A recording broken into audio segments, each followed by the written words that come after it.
여러분 안녕하십니까? 수요일 뉴스나이트 시작합니다. 경찰이 체육단체의 잠실 핸드볼 경기장 진입을 가로막았던 시위 참가자에 대해 수사에 착수했습니다. 개표소에서의 시위는 계속 이어지고 있는데요. 경찰이 봉쇄 사태 해결을 위해 적극적인 개입에 나설지도 관심입니다. 첫 소식 이수빈 기자가 보도합니다.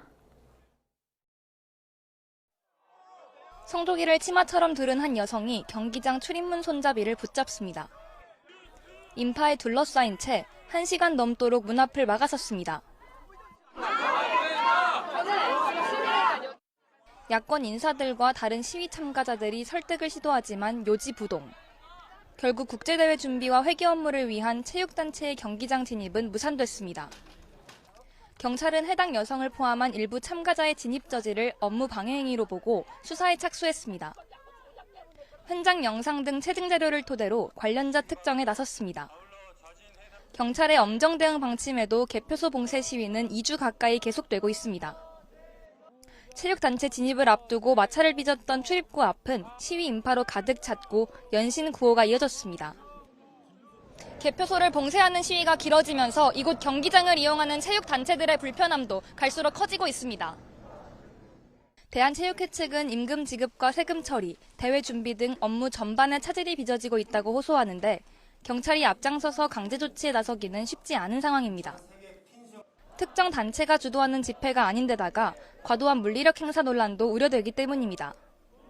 다만 경찰이 경찰관 모욕 사건도 수사하고 있는 만큼 공권력을 향한 불법 행위가 추가로 확인될 경우 향후 대응 수위를 높일 수 있다는 관측도 나옵니다. YTN 이수빈입니다. 서울 송파구 올림픽공원 봉쇄 시위가 열 사흘째 이어지는 가운데 중앙선거관리위원회는 개표 물품을 안전하게 이송할 수 있도록 시위대에 협조를 요청했습니다. 강동환 중앙선관위 사무총장 직무대리는 오늘 선관위를 항의 방문한 전국 18개 대학 대표자와 면담에서 투표용지 부족 사태로 국민께 실망을 안겨 진심으로 사과드린다고 밝혔습니다. 이어 개표소인 핸드볼 경기장 시위로 개표 물품을 송파구 선관위로 이송하지 못하고 있는 건 물론 경기장은 입주단체 직원들의 근무처이기도 하다면서 업무를 볼 수 있게 협조해달라고 당부했습니다. 국민의힘 정희용 의원은 6.3 지방선거 당일 투표용지 부족으로 투표를 못하거나 포기한 유권자가 최소 39명에 달한다고 밝혔습니다.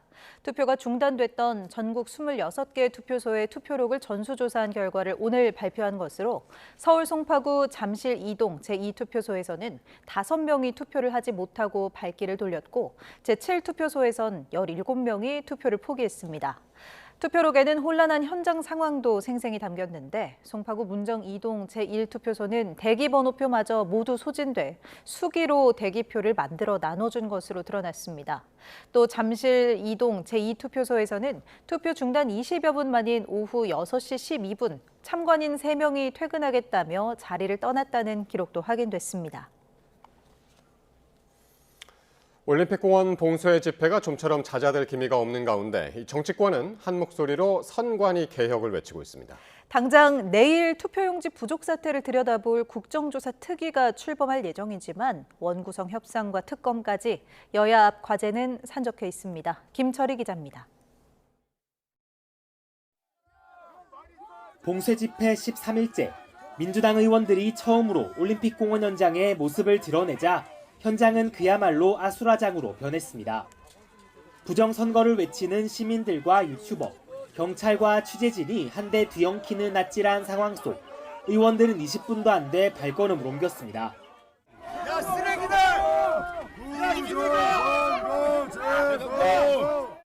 따가운 시선을 확인한 민주당은 현장 시위대 설득 대신 제도 개선 쪽으로 눈길을 돌렸습니다. 이어진 국회 토론회에서 참석자들은 선관위를 그대로 둘 순 없다면서도 부정선거 음모론엔 거리를 두자고 입을 모았습니다. 명백한 부실 선거이지 부정선거가 아닙니다. 국민의힘은 재선거 소청을 내고 음모론 백화점에서 쇼핑 중입니다. 지도부가 하루도 빠짐없이 올림픽공원을 찾고 있는 국민의힘은 선관위의 외유성 출장 논란을 정조준했습니다. 직원들이 몰디브 등 휴양지에서 업무 관련성도 없는 호화 출장을 즐겼다며 관련자들을 검경 합수본에 고발했습니다. 투표 참관을 목적으로 외유성 출장에 다녀온 것에 불과하다. 분명한 업무상 횡령죄에 해당이 된다고 생각을 합니다. 또 마라톤 의원총회 끝에 투표용지 부족 사태가 발생한 지역 등에 대해 선고 소청을 제기하기로 뜻을 모았습니다. 한 7곳 정도를 이번에 좀 제한적으로 해서 선거 소청을 하는 게 바람직하다라고 하는 의견을 우리 장동혁 당대표께 일단 투표용지 부족 사태를 들여다볼 국회 국정조사도 본궤도에 오릅니다. 국민의힘 5선 윤상현 의원이 특위위원장을 맡기로 했고 위원 18명은 여야 동수로 9명씩 각각 참여하기로 했습니다. 비교적 순조로웠던 특위 협상과 달리 하반기 원구성은 여전히 난항인데 양당 모두 법사위원장직은 물론 주요 경제 상임위 위원장직을 양보할 수 없다며 팽팽히 맞서고 있습니다. 민주당은 국정조사 특위 출범에 맞춰 원구성까지 마무리한다는 목표를 밝혔는데 이대로면 이번 주 내로도 협상을 마치긴 어려울 거란 전망이 나옵니다. YTN 김철입니다. 미국과 이란이 19일에 공식 서명할 종전 양해각서 14개 항의 전문을 미국 언론이 공개했습니다. 이란의 요구사항은 구체적으로 담겨 있지만 이란 핵 문제는 선언적인 약속만 들어있어서 이번 종전 합의에서 소외된 이스라엘의 반대 여론이 심상치 않습니다. 신호 기자가 보도합니다. 트럼프 대통령은 이란 전쟁 종전 발표 직후 호르무즈 해협이 개방되고 기름값은 떨어질 거라며 성과를 포장했습니다. 하지만 정작 합의문을 공개하지 않아서 미국에 불리한 합의를 한 것 아니냐는 관측이 나왔습니다. I'll not only release it, I'll probably have a press conference and read it to you word by word so that the press covers it accurately. 19일 공식 서명식을 앞두고 블룸버그 통신이 14개 항의 양해각서 전문을 입수해 공개했습니다. 모든 전선에서 즉각적인 종전을 선언하고 60일 안에 최종 합의를 이룰 것을 약속했습니다. 미국은 양해각서 체결 즉시 해상 봉쇄를 해제하는데 이란은 해협 내 통항이 전쟁 전 규모로 재개되도록 30일 안에 조치하면 됩니다. 이란 재건에는 최소 3천억 달러가 지원됩니다. 최종 합의가 이루어지면 유엔 안전보장이사회와 국제원자력기구 결의안, 미국의 독자 제재 등 모든 종류의 제재가 종료됩니다. 이란은 핵무기를 만들지 않는다고 약속했는데 구체적인 내용은 최종 합의에서 다루기로 하고 그때까지 이란 핵 프로그램은 현상 유지됩니다. 최종 합의 이후에는 이란의 동결 자산도 완전히 풀립니다. 이란 핵 프로그램에 대한 약속은 선언적인 데 비해 제재 해제나 전쟁 배상에 대한 내용은 구체적이라 이란이 더 많은 것을 얻었다는 평가가 나올 수 있습니다. 미국은 합의문을 전쟁을 함께 시작한 이스라엘에도 공유하지 않았습니다. 이스라엘이 레바논을 다시 공격해서 종전 합의를 깨트릴 것을 우려한 것으로 보입니다. I've had a great relationship with Bibi, but now Bibi has to be more responsible with respect to Lebanon. 이란 핵 문제를 포함한 핵심 의제가 뒤로 밀렸다고 보는 이스라엘 언론들은 미국이 형제를 팔아넘겼다는 원색적인 제목으로 이번 합의를 비판했습니다. YTN 신호입니다. 도널드 트럼프 미국 대통령은 이란과 체결하기로 한 종전 양해각서가 최종안은 아니며 마음에 들지 않을 경우 공습을 다시 실시할 수도 있다고 주장했습니다. 로이터 통신은 현지 시간 17일 프랑스 에비앙 레뱅에서 열리고 있는 주요 7개국 정상회의에 참석 중인 트럼프 대통령이 이건 MOU일 뿐이고 만약 마음에 들지 않으면 다시 그들을 향해 총을 쏘고 머리 위에 폭탄을 투하할 것이라고 말했다고 보도했습니다. 이어 이란에 대한 MOU는 즉각적인 제재 완화가 포함되어 있지 않다며 이 문제는 추후에 논의될 것이라고 덧붙였습니다. 뉴욕타임스가 미국과 이란 전쟁의 최종 승자로 재생에너지 패권을 쥔 중국을 지목했습니다. 호르무즈 해협 봉쇄 등으로 중동 화석연료 공급망의 치명적인 취약성이 고스란히 노출됐기 때문입니다. 뉴욕타임스는 글로벌 에너지망이 재편되는 이 거대한 전환기에서 풍력과 태양광, 배터리 부분을 선도하는 중국이 가장 완벽히 준비된 공급자라고 평가했습니다. 이란 전쟁의 종전 합의로 우리 경제는 최악의 상황은 피했지만 고유가와 고환율, 고물가의 이 3고 현상은 지속될 것이라는 우려가 나오고 있습니다. 다음 달 기준금리 인상까지 예고되면서 정부는 물가 안정에 총력을 기울이기로 했습니다. 오인석 기자의 보도입니다. 우리나라가 주로 수입하는 두바이유 가격은 이달 초 1배럴에 92달러에서 사실상 이란 전쟁이 끝나면서 17일 현재 73달러까지 떨어졌습니다. 하지만 급락한 중동산 두바이유가 국내 주유소에 공급되기까지는 짧게는 2개월, 길게는 4개월 정도 걸릴 것으로 시장은 전망하고 있습니다. 호르무즈 해협에 발이 묶인 선박의 병목 현상이 심각한 데다 전쟁으로 파괴된 사우디와 쿠웨이트, 이라크의 정유시설 복구에 시간이 필요하기 때문입니다. 당분간 국내 소비자가 국제 유가 하락을 체감하기는 쉽지 않을 것으로 전문가들은 내다보고 있습니다. 정유사들이 중동에서 계약하고 물건을 실어서 국내에 정제한 다음에 공급할 때까지는 물리적인 시차가 걸리거든요. 바로 국제유가가 오늘 떨어졌다 하더라도 그게 소비자 제품 가격에 반영되는 데는 어쨌든 물리적인 시차가 존재하기 때문에 1,500원대가 익숙해진 고환율도 장기화할 가능성이 큽니다. 국내 기업의 미국 투자 확대와 한미 금리 차, 개인들이 해외 투자용 달러 수요 확대 등 고환율을 떠받치는 근본 요인은 바뀌지 않고 있습니다. 고유가와 고환율은 물가 부담으로 이어지고 있습니다. 지난달 수입 물가는 1년 전보다 25% 가까이 오르며 3년 10개월 만에 가장 큰 폭으로 상승했습니다. 수입 물가는 시차를 두고 소비자 물가에 반영되면서 이번 달 소비자 물가 상승폭이 더 커질 것이란 관측이 나옵니다. 물가가 크게 높아질 수가 있고 또 수도권의 주택가격도 오름세를 볼 수가 있습니다. 그리고 이제 반도체 수출의 증가로 수출은 호조를 보이는데 내수가 침체되면서 양극화가 심화될 것이 우려됩니다. 정부는 고유가와 고환율에 대응해 물가 안정과 중소기업의 부담 완화를 적극 추진하기로 했습니다. YTN 오인석입니다. 신규 대형 원전 2기 건설 후보 부지로 경북 영덕군, 소형 모듈 원자로 SMR 1기 건설 후보 부지로 부산 기장군이 선정됐습니다. 평가위원회는 대형 원전 유치를 신청한 영덕군과 울산 울주군, SMR 건설을 희망한 경북 경주시와 기장군 후보지의 적정성과 환경성, 건설 적합성, 주민 수용성 등을 종합적으로 평가해 이러한 결론을 내렸습니다.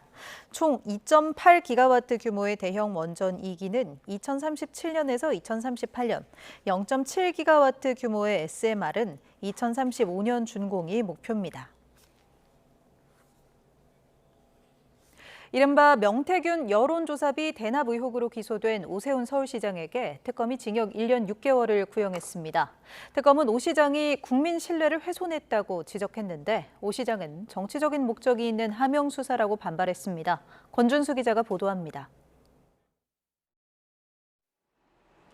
지난 2021년 서울시장 보궐선거를 앞두고 정치브로커 명태균 씨에게 10여 차례 여론조사를 의뢰하고 비용 3,300만 원을 사업가 김한정 씨에게 대납하게 한 혐의를 받는 오세훈 시장. 지난해 12월 정치자금법 위반 혐의로 재판에 넘겨진 지 약 반년 만에 1심 변론이 마무리됐습니다. 특검은 오 시장에게 징역 1년 6개월을 구형했습니다. 특검은 오 시장이 유력 정치인으로서 누구보다 정치자금법을 준수해야 할 지위가 있다고 언급했습니다. 그러면서 이익의 최종 귀속 주체인 오 시장이 범행을 부인하며 책임을 회피하고 국민 신뢰를 훼손해 엄중한 처벌이 불가피하다고 강조했습니다. 반면 오 시장은 법원에 출석하면서 이번 재판이 기획된 것이라며 특검을 향해 날선 비판을 쏟아냈고 정해진 각본대로 움직인 하명 수사였고 정치적 목적이 만들어낸 하명 특검이었으며 지방선거 일정에 맞추어서 특별히 기획된 하명 기소였습니다. 이번 사건이 조작된 여론조사 문제가 발각돼 캠프에서 쫓겨난 명 씨의 보복성 사기극이라고 일축했습니다. 특검의 증거 역시 풍문 수준이라며 명 씨에게 일을 시킨 적이 없고 여론조사 대납을 입증할 객관적 물증도 전혀 없다고 선을 그었습니다. 선출직 공무원이 정치자금법 위반으로 100만 원 이상의 벌금형을 대법원에서 확정받으면 직위를 상실하게 되는 만큼 특검의 구형대로 형이 확정될 경우 오 시장은 자리에서 물러나야 하는 상황. 치열한 법적 공방 끝에 오세훈 시장의 1심 재판은 선고만을 남겨두게 됐습니다. 재판부는 다음 달 22일 결론을 내릴 예정입니다. YTN 권준수입니다.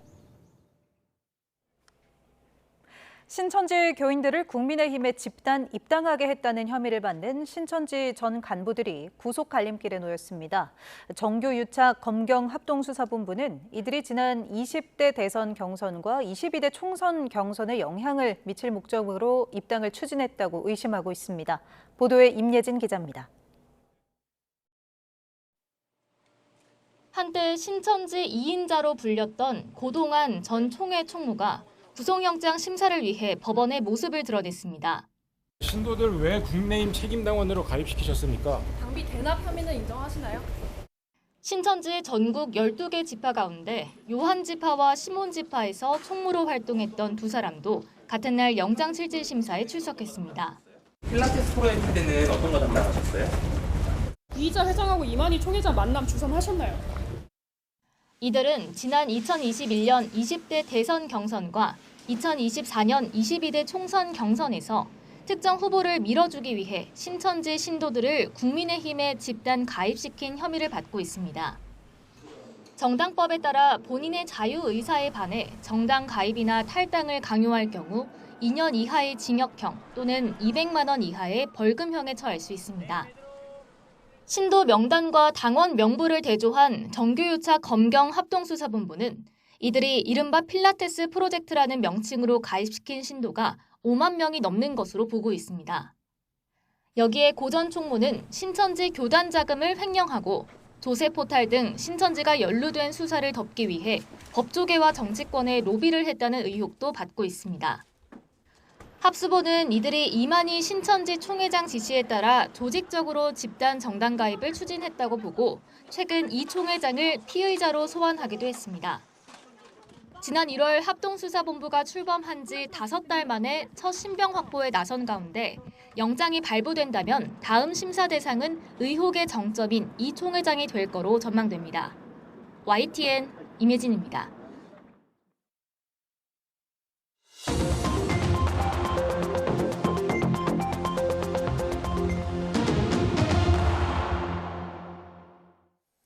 정치권 관심 뉴스 짚어보는 포커스 나이트 시간입니다. 오늘은 김준일 정치평론가, 김경률 전 국민의힘 비상대책위원 나오셨습니다. 어서 오십시오. 네, 안녕하세요. 반갑습니다. 안녕하십니까. 자, 국민의힘이 오늘 투표용지 부족 사태 관련 이 소청 문제 등을 논의하기 위해서 의원총회를 열었습니다. 시작부터 파열음이 터져 나왔는데요. 영상 먼저 보겠습니다. 이번 사태에 대해서 피해 당사자와 우리 국민의 비판 없이 의원님들의 의견을 의원님들께 약속드린 것은 늘 분열을 넘어선 신뢰 회복, 대립이 아닌 통합이었습니다.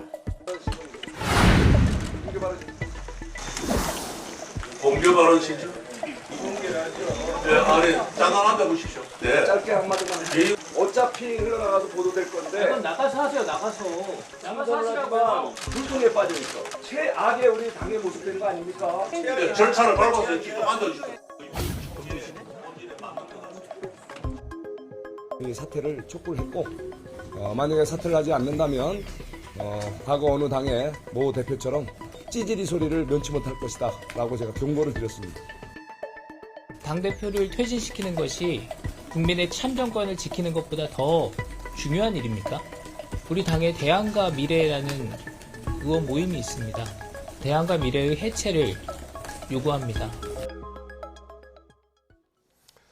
예, 국민의힘 의원총회 의원들의 요구로 원래 계획보다 이제 하루 앞당겨서 열렸는데 시작부터 분위기가 후끈 달아올랐습니다.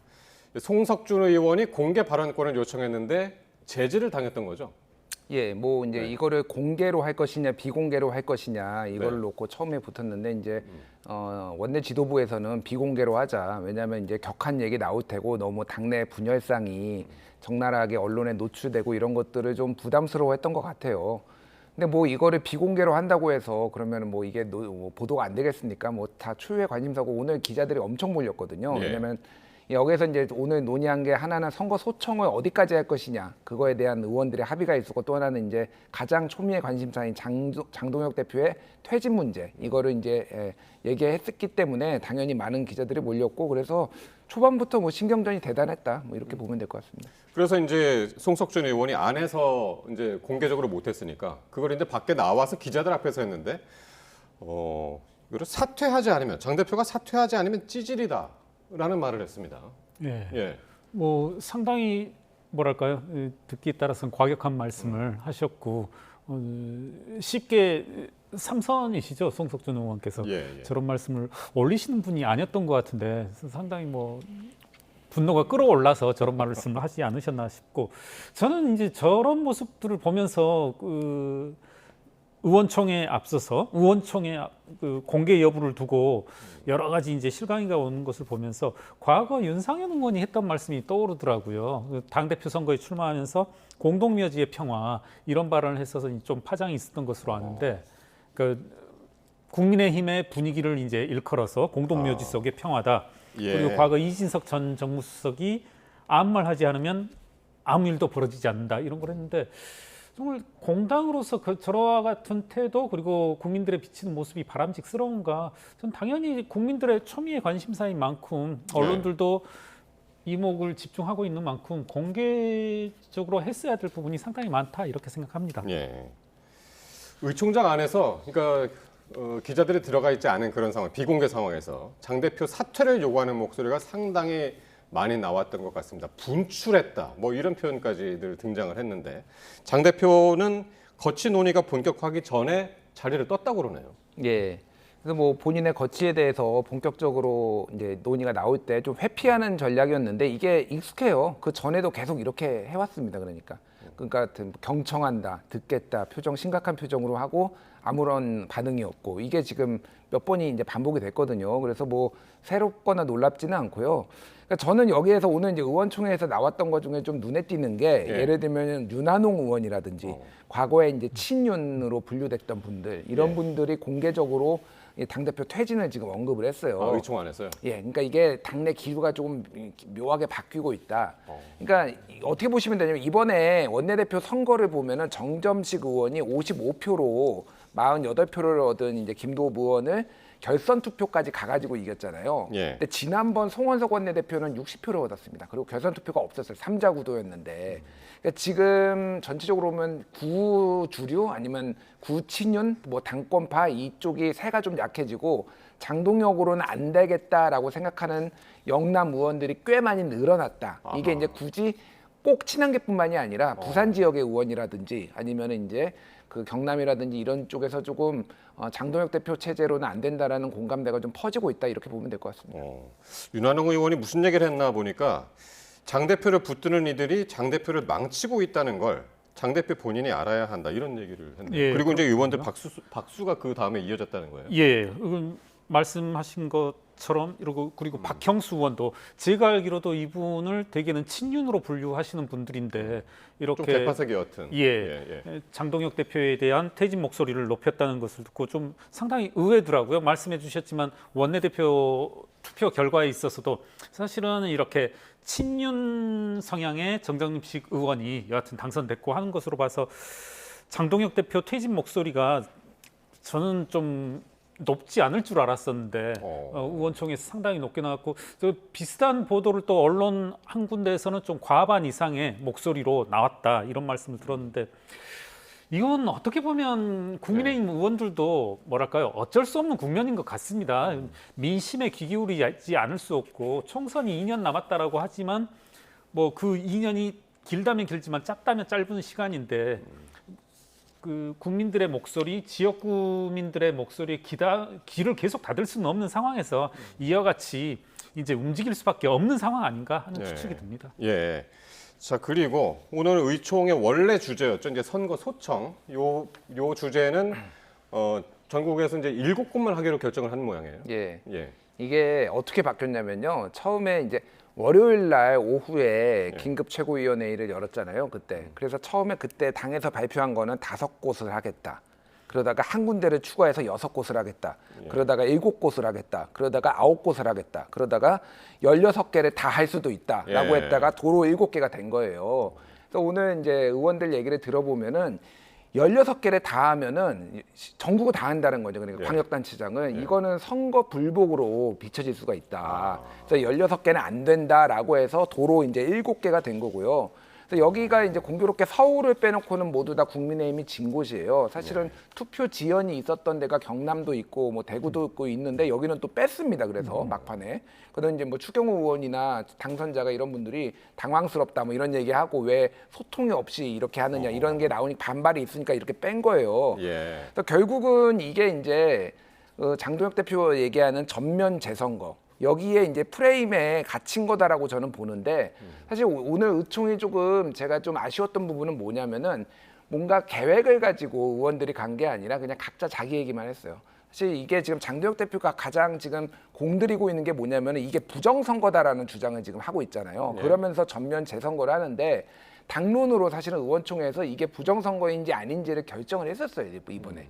그러면은 전면 재선거를 하는 게 맞느냐 아니면은 이렇게 법원에 문제가 있다는 걸 확인받기 위해 7개라도 하되 이거는 선을 긋는 거냐 뭐 이런 정도의 논의가 나와야 되는데 숫자만 7개를 하는 걸로 결정됐으면은 아직도 이 정당은 부정선거하고는 지금 완전히 거리를 두지 못한 애매모호한 상황으로 지금 앞으로 갈 수밖에 없는 거죠, 그러니까. 그렇군요. 자, 요 얘기 이제 계속 이어갈 텐데요. 오늘 관심을 모았던 장면 하나를 보겠습니다. 무소속의 한동훈 의원이 자신의 페이스북에 지역구인 부산 북구의 한 시장을 방문한 영상을 올렸습니다. 주민들하고 이제 나누는 대화가 재미있는데요. 한번 보겠습니다.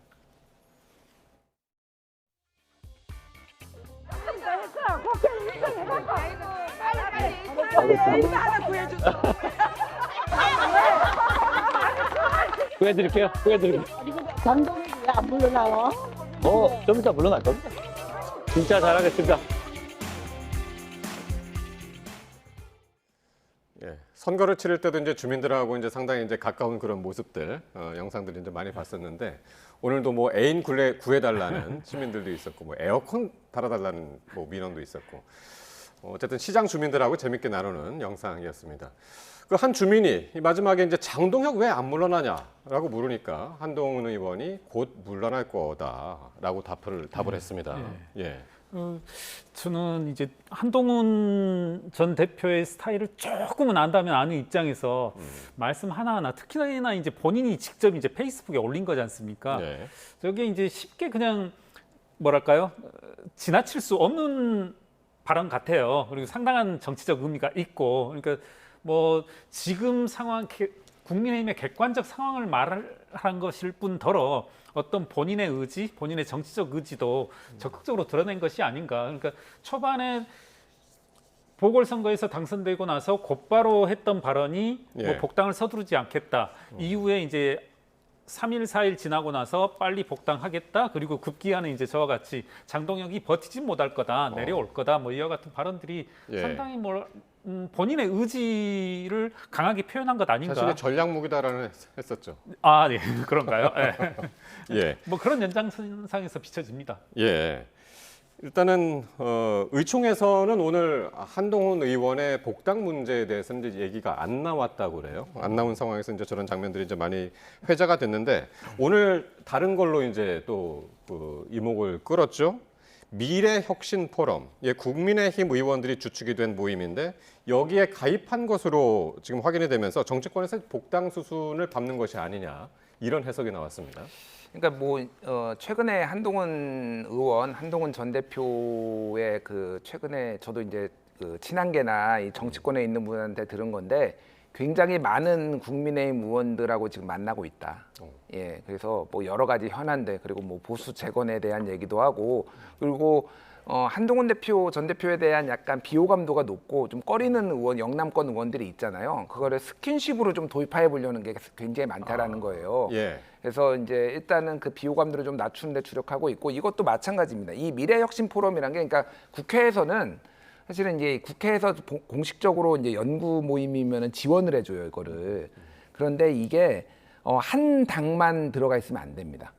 규정상. 그래서 예. 다른 당이 한 명이라도 있어요. 그래서 이게 관례적으로 예를 들면 이게 예. 국민의힘이 주축이잖아요. 예. 그러면은 그러니까 당내 모임이 아니다. 당내 모임 차원에서. 아니다. 그래서 민주당에서 한 명을 꿔줘요. 활동은 안 하는데 꿔줍니다. 상징적으로. 그래서 제가 알기로는 이 미래혁신 포럼에 민주당에 꿔줘서 하여간 들어간 분이 한병도 의원이에요. 한병도 원내대표. 뭐 이런 식으로 있습니다. 그래서 이제 무소속 의원이 들어가는 게 이상한 건 아니다. 제가 말하는 건. 그런데 여기에서 안 받을 수도 있거든요. 근데 거부감 없이 받았다라는 거는 확실히 그 어떤 비토 한동훈 정서가 조금 낮아지고 있다. 뭐 이렇게 좀 보시면 될 것 같습니다. 이 모임에서 24일 날 오는 24일에 오세훈 시장을 초청해서 강연을 듣는 일이 있나 봐요. 그래서 이제 만약 그렇다면은 오세훈 시장 오고 거기에 지금 회원인 지금 그 한동훈 의원도 참석할 수 있고 이준석 의원도 여기 이제 저기 같은 모임이라고 하는데 그렇게 되면 이제 세 분이 다 모이는 건데. 그러네요. 예. 상당히 중량감 있는 인사들이 많은데 뭐 기존에 계시는 김기현 의원, 나경원 의원, 윤상현 의원 상당히 중량감들이 많은데 뭐 제 생각엔 예측을 해보라 하면 제가 한동훈 대표라면 참석할 것 같습니다. 뭐 이목도 집중되는 순간 그리고 여러 가지 정치적 메시지를 내려고 노력을 하는 모습이 보이는데 뭐 저와 같은 이제 모임에 참석하지 않을까 그렇게 보여집니다. 상당히 이제 시선이 집중되는 그런 날이 아닐까 싶은데 오늘 이런 가운데 이제 오세훈 시장도 오늘 자신의 재판에 참석하기에 앞서서 장동혁 대표에 대한 이 거취를 심도 있게 논의해달라, 오늘 의총에서 논의해달라 이런 언급도 했습니다. 어떻게 보세요? 최종적으로 장동혁 대표가 거취에 대해서 어떤 결정을 할까요? 장동혁 대표가 지난번에 당대표 선거할 때 그때 질문이 있었어요. 그래서 지방선거에 지면은 물러나겠냐 그랬을 때 4명이서 모든 후보들이 다 뭐 조경태 의원, 안철수 의원, 뭐 그 김문수 의원 다 이분들이 다 오래 들었어요. 그게 이제 딱 화면으로 짤이라고 하죠. 이런 걸로 다 돌아다니고 있어요. 그리고 지난번에 이제 조선일보하고 인터뷰에서 서울과 부산시장 선거 결과에 내 정치 생명을 걸겠다라고 얘기를 했습니다. 근데 어쨌든 서울시장 지방선거도 12대4로 졌고 서울시장은 이겼지만 부산시장 졌잖아요. 그러니까 염치가 있고 정치 관례상으로는 진작에 사퇴를 했었어야 됩니다. 이거는. 근데 안 하고 있잖아요. 그럼 지금 할까요? 갑자기? 저분은 그러실 분이 아니에요. 장동혁 대표는. 이게 지금 선거 소청을 하고 이게 2달 걸리거든요. 최대 2달 안에 선관위가 답변을 하게 돼 있어요. 그러면 기각이 될 가능성이 높다라고 보고 그러면 선거 소송에 들어가요. 이거는 대법원에서 단심제인데 최대 6개월 걸립니다. 그럼 합치면 한 8개월 걸려요. 그러면 오래 가는 거예요, 그냥. 지금 그거를 포석에 두고 지금 그게 뜻대로 될지는 모르겠으나 그거를 염두에 두고 지금 움직이고 있다라고 보면은 장동혁 대표는 또 뭉개고 그냥 가겠다. 내가 이 자유민주주의 지키겠다, 선거제도를 참정권을 지키겠다 이렇게 갈 가능성이 상당히 높습니다. 조금 전에 이제 의총장 모습 잠깐 봤었는데 그 자리 배치만 봐도 사실 조금 이제 상징적인 장면이 아닌가 싶은데 장동혁 대표 있고 신동욱 의원 있고 그 뒤에 이제 박준태 의원 비서실장 딱 3명만 있고 나머지 이제 전부 이제 뒤에 물러서 앉았단 지금 보니까 말이죠. 그렇네요. 그리고 아까 뭐 윤한홍 의원도 그랬고 전부 이제 비토를 하고 퇴진 얘기를 하고 이런 상황이란 말이죠. 그러니까 말씀처럼 이제 당내 고립된 양상을 상징적으로 시각적으로 보여주는 것이 아닌가 싶고 앞서 김준일 평론가께서 말씀해 주시는 것에 조금은 이제 전체적으로 동의하면서 전 오늘 결과에서 좀 아쉬웠던 게 7개 지역에 대해서 선거 소청을 한다라고 하는데 저는 제 시각으로 봤을 땐 이게 전면적인 뭐 선거 부정 재선거론과 뭐가 다른가 사실 16개 선거 소청한 것과 7개 선거 소청한 것이 사실상 내용상으로는 똑같다. 그리고 모든 사람들이 지금 법리적으로 검토한 결과들이 사실상 선거 소청에 실익이 없다. 공직선거법상 부정한 행위뿐만 아니라 선거에 미치는 영향 이걸 고려해야 되고 그것 때문에 이제 정점식 원내대표가 계속 선거에 미치는 영향이 어떻게 달라질 수 있느냐를 우리가 입증해야 된다. 내지는 그거에 객관적으로 비춰져야 된다라고 하는데 그걸 지금 아무도 입증을 못 하잖아요, 사실. 그리고 특히나 서울시장 같은 경우에 선거에 미치는 영향을 입증하는 과정이 뭐냐면 결국은 오세훈 시장이 당선되지 말았어야 됐다라는 거니까 상당히 이게 저는 이 과정뿐만 아니라 선거 소청의 결과조차도 파괴적이고 뭐 어떻게 보면 장동혁 대표 스스로에게는 자충수다 이렇게 보여집니다. 어쨌든 오늘 의총에서는 전국 16개 지역이 아니라 7곳으로 한정해서 소청을 하기로 했고, 그리고 장동혁 대표에 대한 퇴진을 요구하는 목소리들이 이제 분출하는 그런 상황이 결론적으로 났고, 그렇게 해서 어쨌든 장동혁 대표로서는 좀 이제 곤혹스러운 그런 결과를 맞이한 그런 상황이 됐습니다. 자, 이재명 대통령이 이제 내일 유럽 순방을 마치고 귀국을 합니다. 출국길 패싱 논란이 일었던 정청래 대표가 환영 행사에 참석하느냐, 이게 이제 관심이었는데 청와대가 참석을 할 거라고 공지를 했습니다. 공식적으로. 오늘 단독이라고 뭐 채널A가 보도도 했는데 네. 정청래 대표가 부르면 간다. 뭐 이렇게 얘기를 했어요. 그러니까. 정청래 대표가요? 정청래 대표가 청와대가 부르면 가겠다. 저 자리에 부르면 간다. 그러면 안 부르면 안 간다는 얘기였잖아요. 그러니까 이거를 두고 이제 해석도 논쟁이 벌어졌어요. 근데 이제 이거가 지금 청와대 입장에서 보면은 안 부르면은 이거는 또 확전이 될 가능성이 지금 상황에서, 그리고 너무 대통령이 노골적으로 시그널을 주는 거 아니냐, 뭐 이렇게 될 가능성이 있으니 다 이제 오는 걸로 이렇게 청와대에서 이제 발표를 한 거고, 과거 사례를 말씀드리면 2015년 9월 달에 그때 이제 박근혜 정부 때죠. 그때 이제 김무성 대표와 박근혜 대통령이 상당히 공천권을 놓고 이제 갈등이 있었어요. 그래서 그때 박근혜 대통령이 해외를 나갈 때 그때 환송을 김무성 대표가 안 나갔습니다. 그리고 안 나가고, 그런데 원유철 이제 유승민 배신의 정치로 유승민 원내대표가 물러나고 원유철 친박 원내대표는 나갔어요. 그래서 이거를 놓고 이제 해석이 막 분분했거든요. 지금과 좀 비슷한 상황이네요. 매우 비슷해요. 매우 비슷한데 그 다음에 어떻게 됐느냐? 들어올 때 나갔어요. 그래서 김무성 대표 그때 이제 보좌관이었던, 지금은 이제 정치평론하는 장성철 소장이 김무성 대표 보좌관이었는데 우리 안 나가면 죽습니다. 무조건 나가셔야 됩니다. 그래가지고 김무성 대표가 나갔다라는 거예요. 지금 매우 흡사한 분위기다. 그러니까 지금 안 나갈 수도 없는 분위기죠. 그러니까. 어쨌든 출국장에서는 정청래 대표 모습이 보이지 않았는데 귀국할 때는 보일 것 같고, 그리고 김민석 총리도 함께 할 거라고 하는데, 그럼 이 대통령하고 이제 그 세 사람의 그림이 어떤 모습일지가 상당히 궁금합니다. 말씀하신 것처럼 저는 이제 오히려 출국 당시에 청와대 측에서 정청래 대표를 초청 안 한 거, 부르지 않은 것은 청와대의 실수라고 봐요.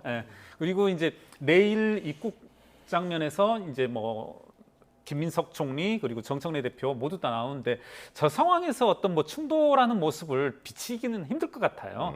어떻게 보면 모두 다 정치에 능숙한 분들이고 정치 구단들, 팔단들 이러신 분들인데 조금 국민들한테 좀 부담되는 장면은 안 보이지 않을까. 과거 이제 많이 회자되는 것이 이제 윤석열 전 대통령과 한동훈 전 대표 간의 당시 이제 비대위원장이었죠. 논산에선가 그 모습들. 그건 이제 어떻게 보면 다 국민들 보기에 다 드러나 보이고 서로 간의 어떤 불협화음들이 표정과 눈빛 속에 다 드러나는 그런 이제 소극이었었는데, 내일 이 좀 능수능란한 이 정치 구단들은 그런 모습은 안 보이지 않을까. 적어도 외관상으로는. 아마도 내일 귀국장에서 정청래 대표하고 이제 김민석 총리하고 악수를 몇 초씩 했는지 요거를 잴 수도 있을 것 같고, 어떤 제스처를 취했는지 이런 것도 상당히 이제 관심 있게 들여다볼 것 같습니다.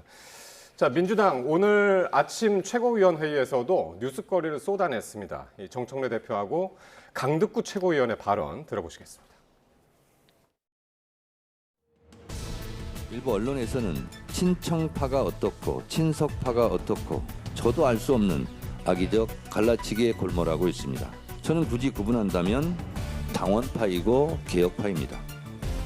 민주당은 모두는 이재명 정부의 성공을 바라는 친명입니다. 대통령이 달리는 동안 우리는 호교 브레이크를 밟고 있지는 않았습니까? 엔진이 두 개인 자동차는 세상에 존재하지 않습니다. 지금 민주당에 필요한 것은 하나의 엔진입니다. 당원은 영원하지만 당권은 유한하다는 말씀 분명히 드립니다. 자, 여당 지도부 간의 공개 충돌이 연일 계속되고 있습니다. 정청래 대표가 오늘은 친청과 친석은 악의적인 갈라치기다라는 말을 했습니다. 친명이 아니라 친석이라고 언급을 했습니다. 예. 예. 정청래 대표의 그동안의 기조를 보면은 네. 여러 가지 시그널들이 있지만 항상 얘기하는 게 이재명 정부의 성공을 위해서 이런 얘기를 해요. 예를 들면은 딴지일보 게시판에 뭐 쓴 것도 그거를 사람들은 출사표라고 읽었지만 내용은 이재명 정부의 성공을 위해서 최선을 다하겠다 뭐 이런 내용이었거든요.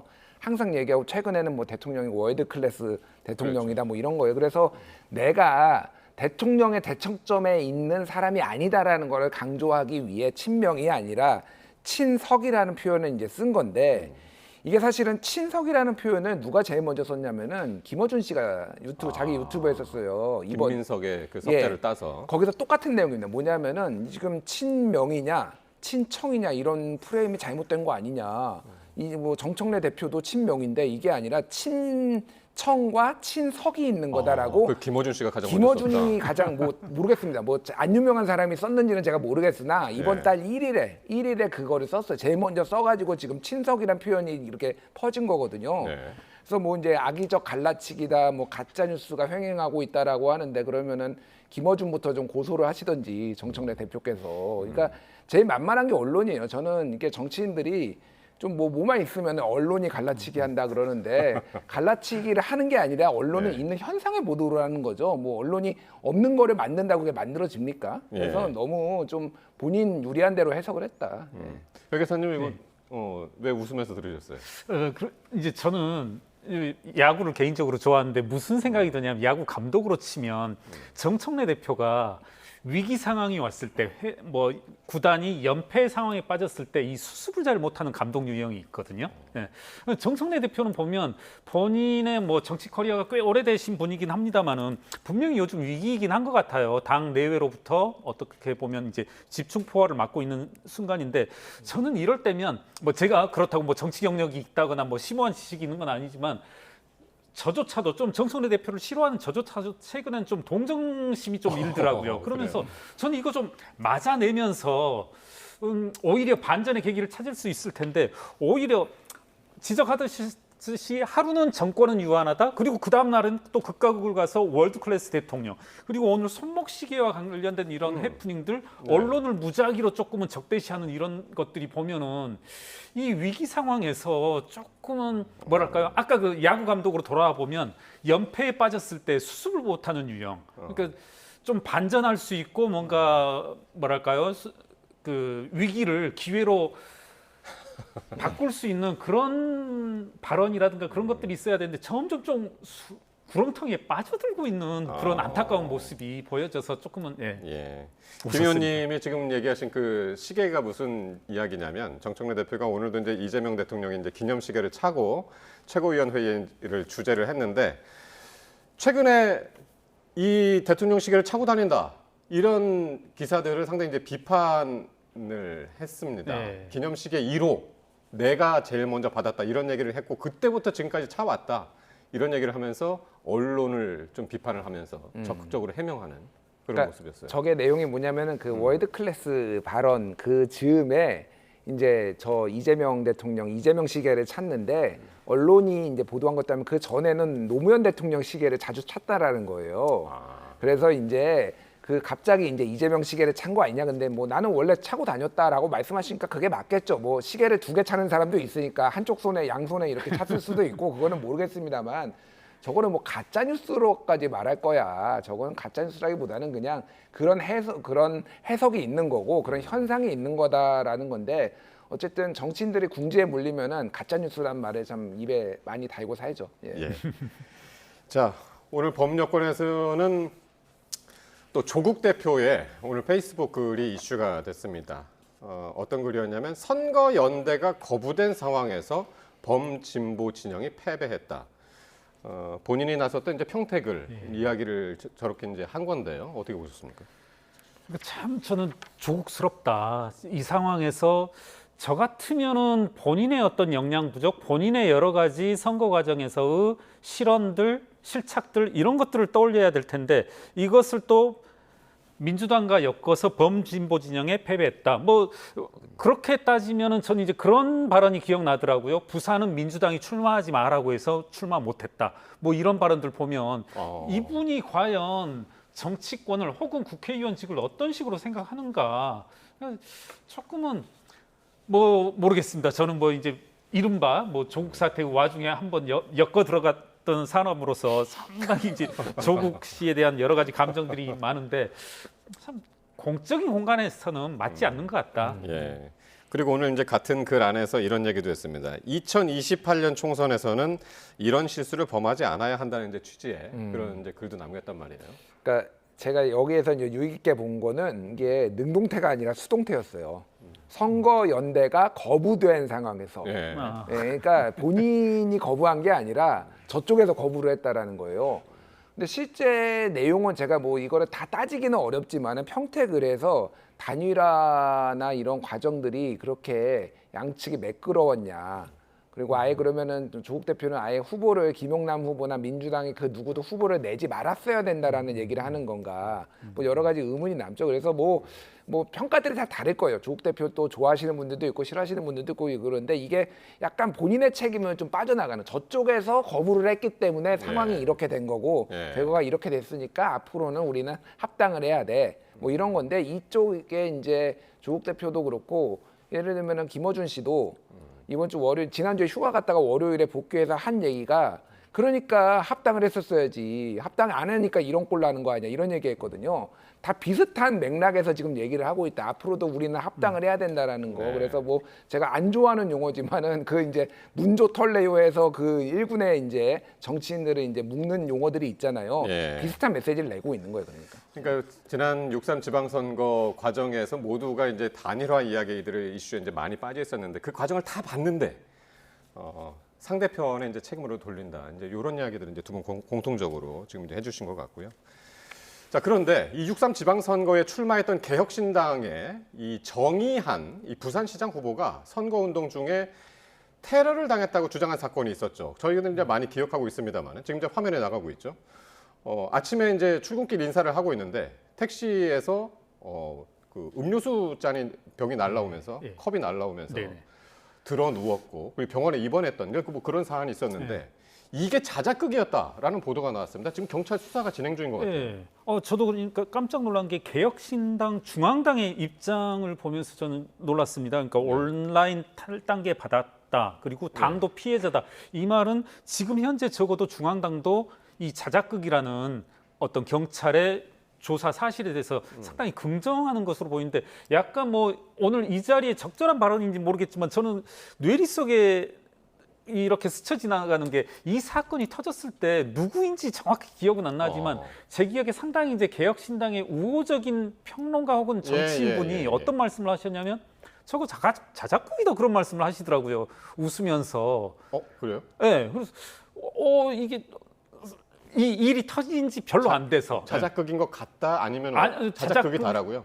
자작극이다 이렇게 말씀을 하시더라고요. 그러니까 개혁신당이 상당히 우호적일 수 있는 분이 그래서 그래도 아무리 그래도 그렇지 하는데 상당히 저는 개인적으로는 좀 귀추가 주목되는 그리고 앞서 말씀드렸지만 개혁신당 중앙당에서 저렇게 입장이 나온 상황이라면 상당히 가능성이 높지 않나. 지금 그 회계사님이 얘기하셔가지고 지금 제가 기사를 다시 한번 되뇌어 보면 경찰이 당시에 이걸 알았다고 합니다. 자작극인 거를. 알았는데 선거 결과에 영향을 미칠까 봐 얘기를 안 했다라는 기사를 제가 봤거든요. 오늘 이 관련해가지고.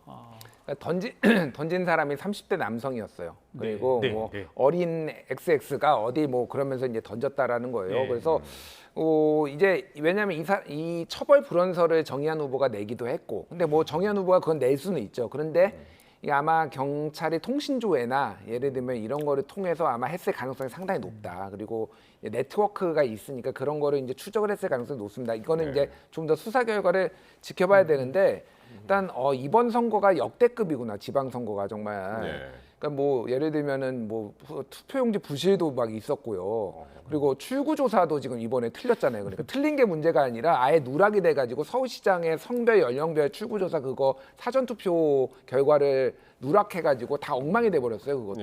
그것도 그러고 무슨 자작극까지 있고. 그러니까 이게 당도 피해자다라고 얘기를 하는데 물론 그럴 수도 있겠죠. 그런데 이런 사람을 공천한 것에 대한 책임도 어쨌든 정당이 저는 어느 정도 져야 된다고 보고 또 하나가 이번 지방선거에서 좀 특이한 점이 개혁신당이 참패를 했거든요. 100명의 기초의원을 내겠다라는 게 목표였는데 예. 기초의원 딱 한 명 됐어요 이번에. 그리고 뭐 광역단체장 3명 다 떨어지고 뭐 다 했단 말이에요. 근데 그 누구도 사실 책임지는 사람이 없어요 개혁신당은. 그래서 이게 좀 이상한 분위기다. 이렇게 만족할 수 있는 양당의 예를 들면 비판도 많이 하고 그러잖아요. 왜 책임 안 지고 뭐 이런 건데 개혁신당에서는 이 결과에 대해서 어떻게 내부에서는 보는지 참 궁금합니다. 예. 이제 경찰 수사가 이제 진행 중이라고 하니까요. 이 이야기는 계속해서 앞으로 드러날 것 같습니다. 자, 오늘 두 분 이야기 여기까지 듣겠습니다. 김준일 정치평론가, 김경률 전 국민의힘 비상대책위원이셨습니다. 두 분 고맙습니다. 네, 감사합니다.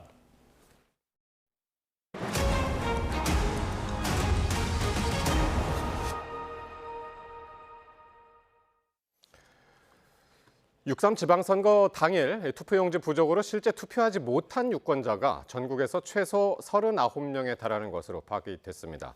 당시 중앙선관위원장은 투표용지 부족 사태가 벌어진 걸 언론 보도를 보고서야 알아챈 것으로 나타났습니다.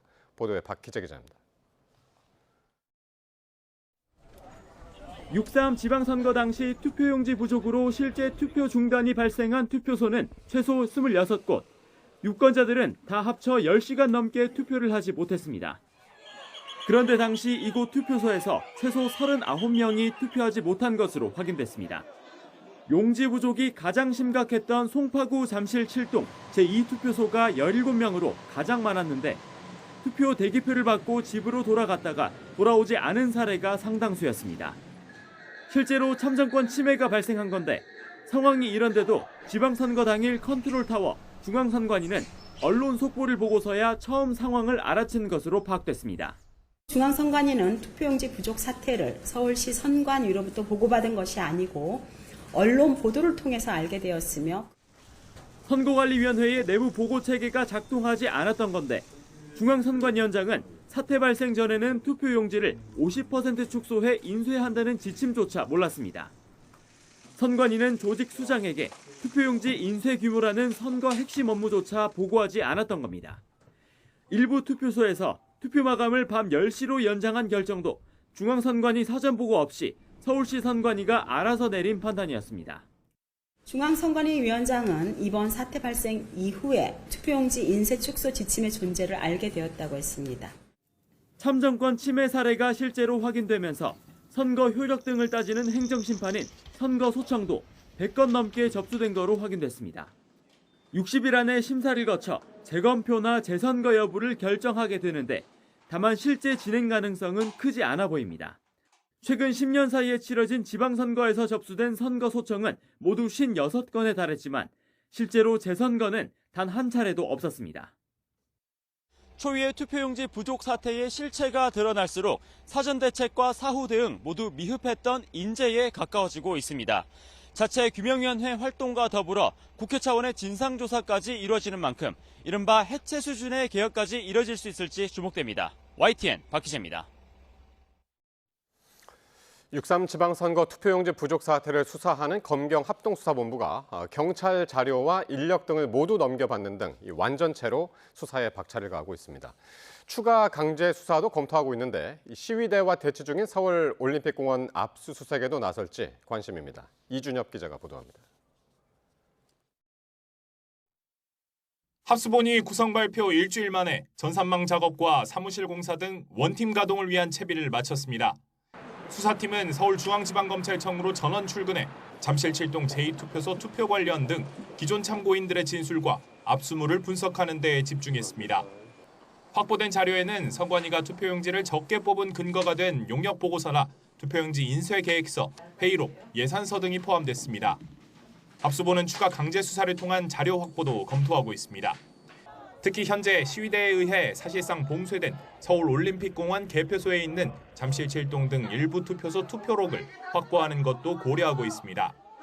이번 주 중에도 투표관리 업무에 종사한 실무 관계자 등 참고인을 불러 속도감 있게 조사를 이어간다는 방침인데 지역선관위나 중앙선관위 직원 소환은 기초조사가 더 진척된 뒤 이뤄질 전망입니다. 또 선관위의 투표용지 보관상자 폐기 의혹 등 고발이 들어온 여러 혐의에 대해서도 두루 살필 예정입니다. 앞서 압수수색 영장의 피의자로 적시돼 수사의 정점으로 꼽히는 노태학 전 선관위원장 등 윗선 소환 역시 압수물 분석과 실무진 조사를 거쳐 본격화할 것으로 보입니다. YTN 이순엽입니다. 지방선거 개표 입력 오류로 문매를 맞고 있는 전북 선관위가 분단위 타임라인까지 공개하면서 다시 한번 진화에 나섰습니다.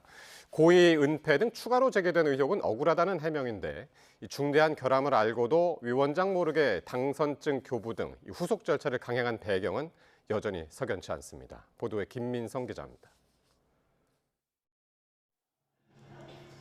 선거 다음 날인 4일 오후 4시 지방선거 직후 전북 선관위에서 열린 당선증 교부식입니다.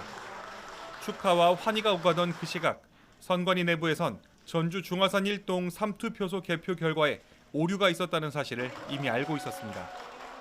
1시간 전 선관위원 회의가 열렸지만 이 내용이 보고되지 않은 탓에 최고 책임자인 김상곤 위원장은 이 사실을 까맣게 모른 채 당선인들과 대면했습니다. 이번 사태와 관련해 전북 선관위가 내놓은 4쪽 분량의 해명 자료입니다. 전북 선관위 담당자가 입력 오류 가능성을 확인하고 완산구 선관위에 경위 파악을 요청한 건 4일 오후 2시 23분쯤입니다. 오후 3시에 선관위원 회의가 시작됐고 전북 선관위 실무자들은 회의 시작 20분 뒤 문제가 발생한 투표소까지 확인했지만 이 보고를 끝내 하지 않았습니다. 이례적이고도 중대한 업무 과실을 최고 책임자 보고도 없이 선관위 실무진끼리만 공유하고 있었던 겁니다. 결국 전주지방법원장이자 비상근인 김상곤 위원장은 그로부터 나흘이 지난 9일에서야 오류 발생 사실을 보고받았습니다. 직접 피해자인 유권자들은 물론 이해 당사자인 후보들도 전혀 모르고 있었습니다. 이에 대해 전북 선관위 측은 사실관계가 확정되지 않은 상태에서는 내용을 보고하거나 당선증 교부식을 미루는 게 행정적으로 맞지 않았다고 해명합니다. 경찰은 선관위 관계자들을 위계에 의한 공무집행 방해 혐의로 조사하는 한편 조직적인 은폐 시도는 없었는지 수사력을 집중하고 있습니다. YTN 김민성입니다. 국회는 내일 오후 본회의를 열고 6.3 지방선거 투표용지 부족 사태에 대한 국정조사 계획서를 처리합니다. 앞서 여야는 민주당 9명, 국민의힘 7명, 비교섭단체 2명으로 특위 구성을 완료하고 조사 대상을 중앙선관위와 각급 지역선관위로 하는 합의안도 도출했습니다. 이와 함께 이번 본회의에서는 여야 사이 이견이 없는 민생 법안들도 처리될 전망입니다. 후반기 원 구성과 관련해선 국회 법제사법위원회 배분 문제를 놓고 이견이 좁혀지지 않은 가운데 여야가 본회의 전까지 협상을 이어갈 것으로 보입니다. 오늘 코스피가 8,864로 종가 최고치를 새로 쓰면서 9,000피를 향해 다시 시동을 걸었습니다. SK하이닉스는 250만 원을 돌파하며 사상 최고치를 경신했습니다. 보도에 김세호 기자입니다. 코스피가 8,800선을 돌파하며 장을 마감했습니다. 전 거래일보다 1.58% 오른 8,864로 종가 기준 사상 최고치입니다. 하락세로 출발한 코스피는 8,700 후반과 8,800선을 오가는 혼조세를 보였지만 오후 들어 8,800선에 안착하면서 9,000피를 향한 동력에 불을 지폈습니다. 1등 공신 SK하이닉스는 252만 1,000원을 찍으며 처음으로 250만 원을 넘어선 데 이어 사상 최고치를 경신했습니다. 삼성전자도 1% 오른 34만 6,500원으로 거래를 마쳤습니다. 미국과 이란의 종전 합의 소식에 따른 유가 안정 등이 투자 심리를 살렸다는 분석이 나옵니다. 이란과 미국의 이제 전쟁이 일단락된다는 기대감이 좀 높아졌고 그 부분이 이제 유가 안정으로 이어지고 있기 때문에 인플레화하고 이제 금리 부담에 대한 어떤 위험이 좀 진정되고 있다는 부분이 투자 심리를 살리는 요인으로 작동을 하고 있고요. 외국인이 순매도에 나섰지만 개인과 기관이 순매수를 이어가며 지수를 끌어올렸습니다. 한국형 공포지수로 불리는 코스피 200 변동성 지수는 전장보다 5.5% 급락한 79.65를 기록해 7거래일 만에 처음으로 80선 아래로 내려왔습니다. 코스닥도 상승세를 이어가며 1.3% 오른 1031.96으로 장을 마쳤습니다. 원달러 환율은 1.8원 오른 1513.4원으로 주간 거래를 마쳤습니다. YTN 김세호입니다. 올해 하반기 소비자 물가 상승률이 높은 수준을 이어갈 것으로 예상되면서 한국은행이 물가 안정화에 적극적으로 나서겠다고 밝혔습니다. 이르면 다음 달 한국은행이 금리 인상을 단행할 것으로 보이는데요. 하지만 신현송 총재는 기준금리를 한 번에 0.5%포인트 올리는 이 빅스텝에 대해서는 어려울 때 나온 얘기라며 선을 그었습니다. 윤태인 기자가 보도합니다. 이란 전쟁 종전 합의로 국제유가는 급락세를 보이고 있지만 한국은행은 상당 기간 물가가 높은 상승률을 이어갈 것으로 전망했습니다. 그동안 누적된 고유가 영향이 시차를 두고 다른 품목으로 이어질 수 있고 최근 삼성전자 성과급 협상 이후 반도체 수출 기업을 중심으로 임금 상승과 수요 증가에 따른 물가 상승 압력도 커졌다는 겁니다. 간접 효과와 2차 파급 효과가 향후 물가의 상방 요인으로 잠재해 있습니다. 특히 간접 효과는 시차를 두고 나타나는 만큼 하반기 이후 물가 흐름에 중요한 영향을 미칠 것으로 예상됩니다. 앞서 한국은행은 올해 하반기 소비자 물가 상승률에 대해 목표 수준인 2%를 넘어선 3% 내외, 석유류를 제외한 근원 물가 상승률은 2% 중후반에 달할 것으로 전망했습니다. 신현송 한국은행 총재는 지난달 기준금리 동결 후 열렸던 기자간담회에 이어 다시 금리 인상 필요성을 강조했습니다. 5월 전망 이후로 무엇이 바뀌었는가? 크게 바뀐 건 없습니다. 그러니까 완전히 저희 그때 판단을 뒤집는 그런 변화는 없다고 제가 말씀드릴 수 있고요. 기준금리를 한 번에 0.5%포인트 올리는 빅스텝 가능성에 대해서는 채권금리와 환율이 지나치게 높을 경우 예외적으로 취할 수 있는 조치라며 선을 그었습니다. 중앙은행은 이 하루하루의 그 시장의 흐름에 끌려가지 않도록 저희는 항상 이제 각별히 주의를 하고요. 그리고 빅스텝이라든지 이런 얘기가 나올 그 당시에는 좀 시장이 좀 어려운 상황이었습니다. 한국은행은 물가 흐름을 면밀히 살피는 동시에 물가가 목표 수준인 2%로 안정될 것이라는 확신이 들 때까지 적극 대응할 것이라고 강조했습니다. YTN 윤태인입니다. JTBC의 채무 불이행 여파로 중앙일보가 1,370억 원 규모의 회사채를 조기 상환해야 할 상황에 놓였습니다. 중앙일보는 신용등급 하락에 따라 기한 이익 상실 사유가 발생해 총 1,370억 원 규모의 회사채 4개 종목이 즉시 상환 대상이 됐다고 어제 공시했습니다. JTBC의 채무 불이행 이후 중앙그룹 지주사와 계열사들이 잇따라 회생 절차를 신청하면서 중앙일보의 신용등급이 하락했고 이에 따라 채권자가 대출금을 만기 전 회수할 수 있는 기한 이익 상실 조항이 적용됐습니다. 한여름 더위가 기승인 가운데 대구와 경산을 포함한 영남 지역 3곳에 올해 들어 처음으로 폭염주의보가 내려졌습니다. 서울 등 다른 지역은 특보가 내려지진 않았지만 당분간 33도 안팎의 찜통 더위가 기세를 올릴 전망입니다. 또 장마는 예년보다 늦어질 가능성이 큽니다. 정혜윤 기자입니다. 강렬히 쏟아지는 햇살에 도심 거리는 순식간에 가마솥처럼 달아올랐습니다. 어느새 양산과 손선풍기, 시원한 음료는 필수입니다. 더워가지고 시험 치고 왔는데 너무 뜨거워서 짜증나고 이제 여름 초입인데 어떻게 앞으로 여름을 버텨야 될지도 걱정이 되고 너무 더워서 오늘 친구랑 또 냉면도 먹으러 가기로 했습니다. 기상청은 대구와 경북 경산, 예천 3곳에 올해 들어 처음으로 폭염주의보를 발령했습니다. 앞으로 이틀 이상 이들 지역의 최고 체감 온도가 33도를 웃돌 것으로 예상돼 내려진 특보입니다. 폭염특보 지역에선 오후 2시부터 5시 사이 야외 활동이나 비닐하우스 등의 작업을 피하고 충분한 수분 섭취와 휴식 등 건강관리가 필요합니다. 올해 첫 폭염특보는 지난해보다 이틀 늦은 기록입니다. 하지만 당분간 영남뿐 아니라 서울 등 전국 곳곳에서 낮 기온과 체감 온도가 33도를 오르내리며 찜통더위가 기세를 올릴 전망입니다. 특히 대기가 불안정한 가운데 소나기가 오는 곳도 많아 습도는 더 높아지겠습니다. 대구와 일부 경북 지역에 올해 첫 폭염특보가 발표된 가운데 당분간 우리나라는 전국적으로 낮 기온이 30도 이상으로 올라 덥겠고 습도가 높은 남부 지역은 체감 온도가 33도 이상을 보이겠습니다. 이런 가운데 이번 주만 제주도와 남해안 등 남부지방에선 정체전선상에서 발달한 저기압 영향으로 비가 내릴 전망입니다. 하지만 본격적인 장마 시작은 미지수입니다. 기상청은 주 후반 비가 지난 뒤 정체 전선이 다시 남쪽으로 남하해 장시간 머물 가능성이 크다고 전망했습니다. 올해 여름 장마 시작이 다소 유동적인 가운데 예년보다 늦어질 가능성이 더 커지고 있습니다.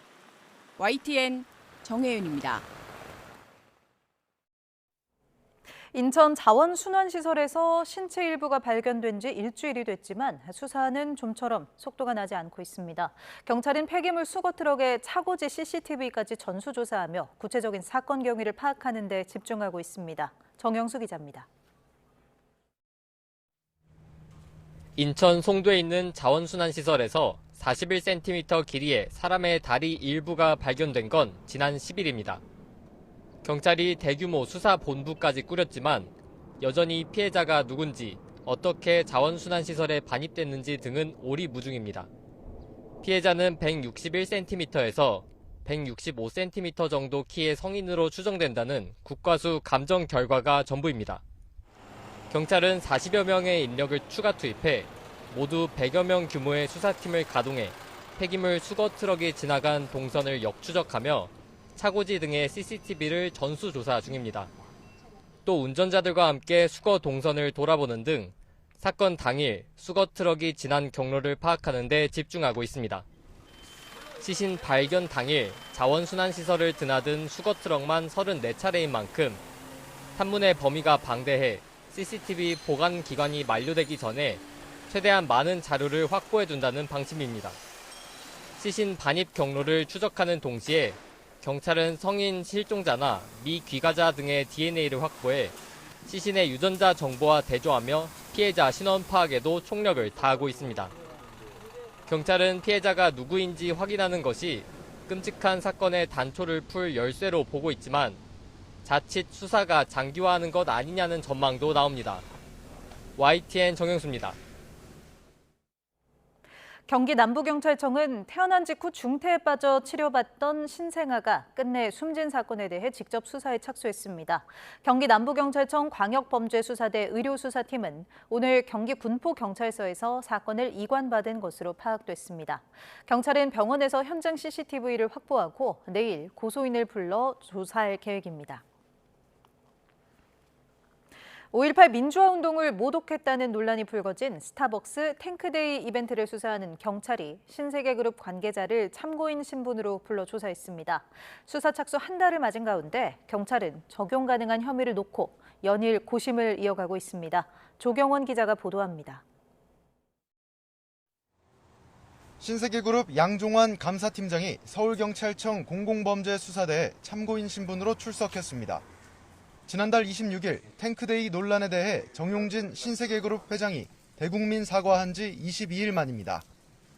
당시 양 팀장은 정 회장의 사과 이후 일주일 동안의 자체 감사 결과를 직접 설명했습니다. 경찰은 이후 탱크데이 이벤트를 기획하고 실행한 경위 등이 담긴 신세계 측의 감사 결과를 받아 분석에 나섰습니다. 경찰은 양 팀장을 상대로 감사 내용을 다시 확인하고 조사에 담기지 않았던 자세한 내용에 대해 추가로 캐물은 것으로 보입니다. 다만 신세계 측이 담당 직원들이 휴대전화 제출을 거부했다는 등의 이유로 고의성에 대한 판단을 유보한 만큼 해당 감사 내용만으로는 사태의 진상을 파악하는 데 여전히 한계가 있다는 분석입니다. 경찰이 압수수색을 통해 필요한 물증 확보에 나서는 것이 불가피하다는 전망이 나왔던 이유입니다. 경찰은 정용진 회장 등에 대한 혐의 적용 가능성을 두고도 고심하고 있는 것으로 알려졌습니다. 앞서 5.18 단체 등이 제출한 고소고발장에는 모욕과 명예훼손 혐의 등이 적혔지만 고의성이 있어야 하고 피해 당사자가 특정돼야 성립하기 때문에 현재 입증이 쉽지 않은 상황입니다. 경찰의 고심이 깊어지면서 강제 수사는 물론 피의자 소환까지도 오랜 시간이 걸릴 거라는 전망도 나옵니다. 탱크데이 논란이 불거지고 수사가 시작된 지 한 달을 맞은 가운데 경찰이 법리 검토에 속도를 내고 앞으로 수사에서 변곡점을 만들어낼 수 있을지 주목됩니다. YTN 조경원입니다. 법원이 재판의 전제가 되는 헌법소원의 심리가 지나치게 늦어지고 있다며 이것이 위헌인지를 두고 처음으로 심리에 나섰습니다. 서울중앙지방법원은 오늘 남북교류협력법 위반 사건 항소심의 피고인이 해당 법률에 대해 낸 헌법소원의 심리 지연이 위헌인지를 두고 심리를 개시하고 이를 위해 헌재 진행 경과 등에 관한 의견을 요청했다고 밝혔습니다. 이는 헌재의 재판 지연이 국민 기본권을 침해하는 경우 법원의 사법심사 대상이 될 수 있다는 점을 전제로 한 첫 의견 요청입니다.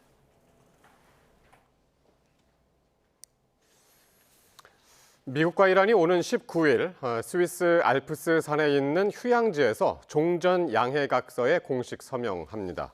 언론에 공개된 14개 항의 양해각서에는 즉각적인 종전, 그리고 대규모 경제 지원과 함께 이란이 핵무기를 생산하지 않는다는 약속이 담겼습니다. 현장 연결해서 알아봅니다. 조수연 특파원.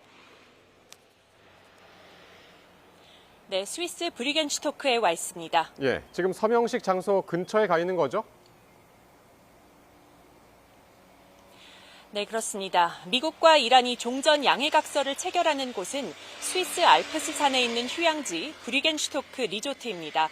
저는 바로 근처 7km 떨어진 지점에 현재 와 있습니다. 원래 국제기구가 모여있는 제네바가 서명식 장소로 검토됐지만 보안과 경호에 유리한 이곳 리조트로 최종 결정됐습니다.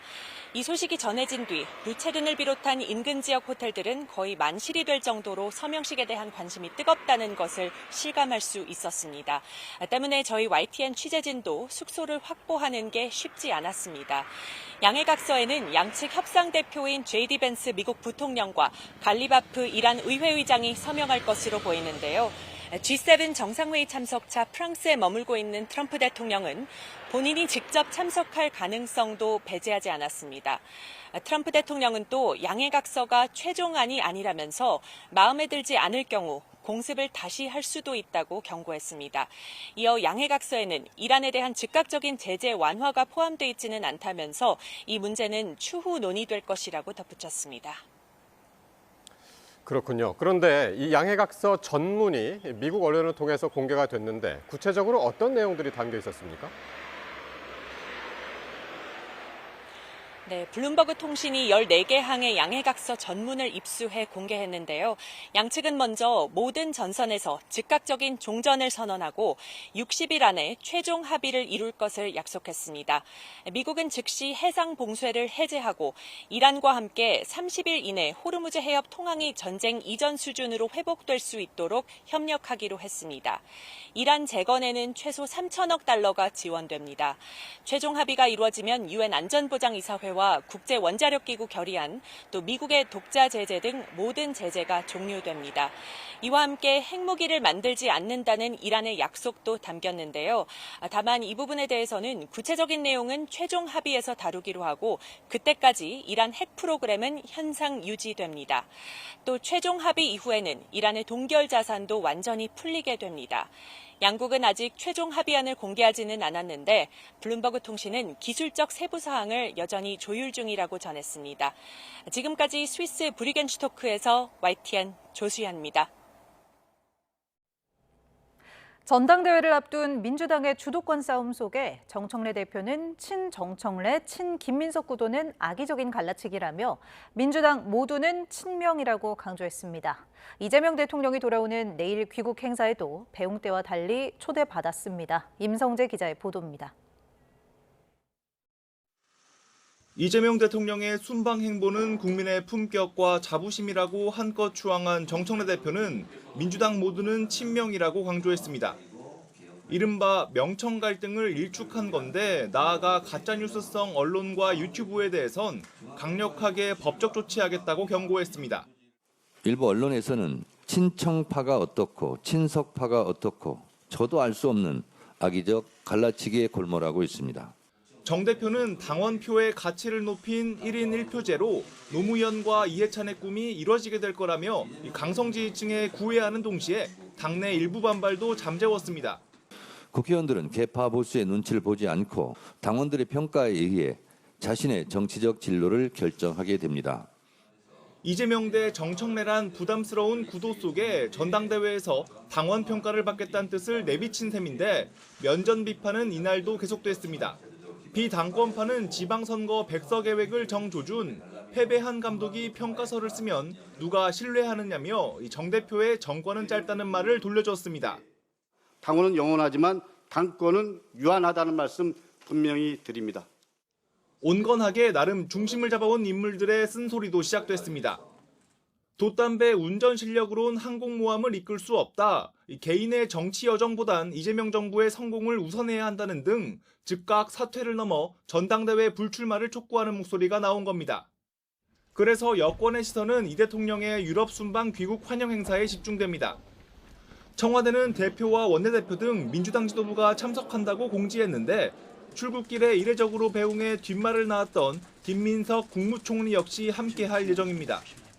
이 대통령과 정청래 대표의 투샷은 몸짓 하나, 표정 하나에도 여러 해석이 뒤따를 수밖에 없습니다. 출국길 패싱 논란 이후 일주일 넘게 이어진 당청 이상기류설이 불식될지 증폭될지 가늠자가 될 거란 관측입니다. YTN 임성재입니다. 국민의힘은 당내 최대 뇌관, 재선거와 장동혁 대표 거취 문제를 논의할 의원총회를 열었습니다. 장동혁 대표 앞에서 사퇴 요구가 나왔는데 당권파는 대안 없는 퇴진론이라고 일축하는 등 갈등 양상이 고스란히 노출됐습니다. 박정현 기자입니다. 국민의힘 의원총회는 시작부터 살얼음판이었습니다. 당선 이후 처음 의총을 소집한 정점식 원내대표의 모두 발언 이후 비공개로 전환하려는 찰나 취재진 앞에서 말하겠다는 요청에 거친 발언이 오간 겁니다. 현장에서 의원님들의 이런 의견이 있으면 적극적으로 반영을 해야죠. 나가서 하세요, 나가서.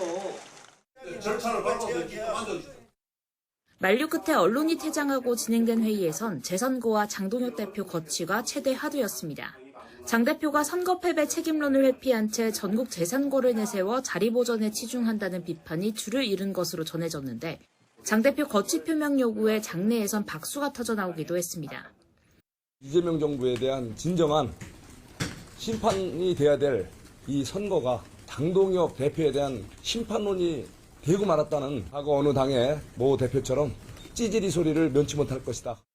당권파는 국민 참정권 수호보다 장동혁 쫓아내는 게 우선이냐며 지도부 총사퇴론을 비겁한 정치로 규정했습니다. 장 대표 퇴진을 주도한 의원 모임 대안과밀의 해체 요구도 나왔습니다. 어떤 대안도 없이 당 대표 사퇴를 줄기차게 요구해 왔습니다. 당 대표가 인기가 없기 때문에 사퇴해야 된다는 겁니다. 일부는 본인들 지역에서 그렇게 인기가 없는 분들입니다. 오세훈 서울시장을 필두로 한 반장동혁 진영의 장외 압박도 이어졌습니다. 장동혁 지도부는 수명을 다했다고 생각합니다. 재선거 주장이 다분히 본인 정치적인 입지를 강화하기 위한 어떤 정략적인 구호다. 무소속 한동훈 의원은 김기현, 나경원 의원 등이 소속된 공부 모임에 가입하는 등 국민의힘과 접촉면 확대에 나섰습니다. 임기가 1년 넘게 남은 상황에서 본인 결단이나 지도부 사퇴에 대표를 교체할 뾰족한 수가 없는 만큼 장동혁 대표 거친 논쟁은 자칫 쳇바퀴가 될 거란 회의적 전망도 나옵니다. YTN 박정현입니다. 트럼프 미국 대통령과 깜짝 환담에서 북한 문제의 평화적 해결을 주도해달라고 요청한 이재명 대통령이 G7 정상회의 만찬 자리에서도 한반도 평화 정착에 대한 관심을 당부했습니다. 트럼프 대통령은 필요한 역할을 하겠다는 강력한 의지를 표명한 것으로 전해졌습니다. 강진원 기자의 보도입니다. 현지 시각 16일, 마크롱 프랑스 대통령이 주최한 음악회 공연을 관람한 각국 정상과 가족들이 기념 촬영을 위해 하나둘 단상에 섭니다. 사진을 찍고 다른 정상과 이야기하는 트럼프 미국 대통령을 이재명 대통령이 잠시 기다립니다. 대화가 끝나자 이 대통령은 트럼프 대통령을 불러 김혜경 여사를 직접 소개했고 김 여사는 반갑게 인사를 나눴습니다.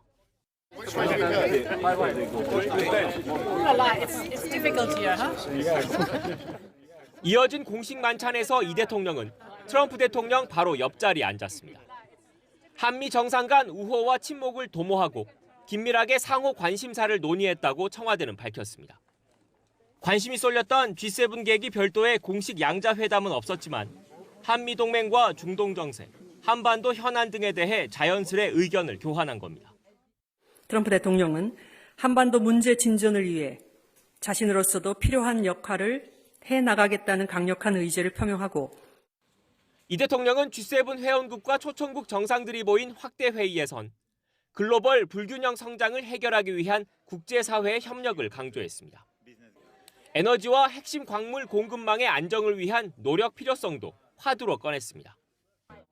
올해 G7 정상회의 마지막 세션인 업무 오찬에선 AI 혜택이 소수가 아닌 모두에게 골고루 돌아가도록 하기 위한 우리 정부의 비전을 공유했습니다.